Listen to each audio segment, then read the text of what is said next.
Wrecking Ball is the latest addition to Overwatch's roster of heroes, and we've collected some of the best tips and tricks out there to help you to become the most deadly hamster in the world. You can use your grappling hook to hang onto high walls and rooftops and hide out of sight. If you're defending, this can let you set up in an advantageous position to dive with your team onto unsuspecting enemies.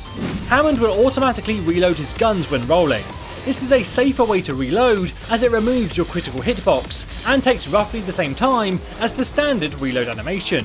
Getting into unpredictable locations is an effective technique for Wrecking Ball, as his high mobility lets him get out of trouble pretty well, and by using Grappling Claw you can make some insane flanks on numerous maps. On the subject of flanking, you can use similar techniques to get back into combat quicker if the fight is still going on after you died.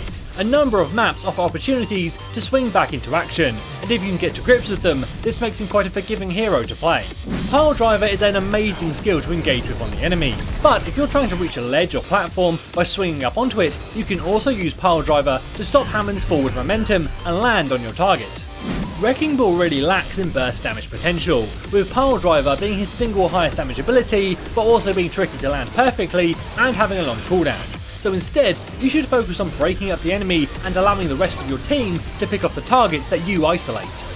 Once you've broken up the enemy, it's time to do some tanking, but unlike many other tanks, Wrecking Ball lacks any shields or barriers to protect his teammates. Instead, you're going to have to play a bit more like Roadhog and use your body to block attacks. This means getting up in the faces of enemies, pushing them around and being a distraction. Don't be afraid to take a little bit of damage before activating the shields. It will give something for your supports to heal up while the shield keeps you alive.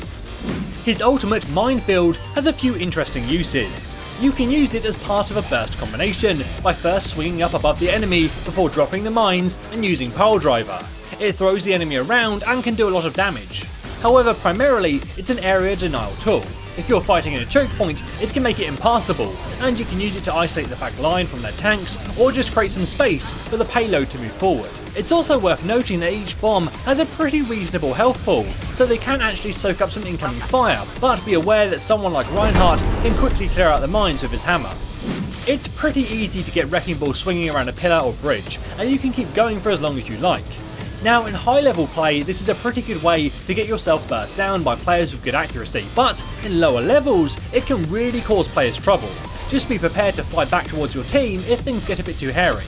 Being in control of the high ground gives Wrecking Ball an edge, as you can engage players below using Piledriver without having to expend your grapple to get up into the air. This means you can make a quick getaway at any time during the fight.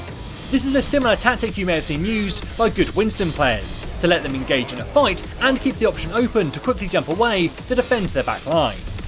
So those are our 10 tips for Overwatch's newest hero, but do you have anything to add? Let me know in the comments below. As always, this is James for Curse, saying thanks for watching, and enjoy the game.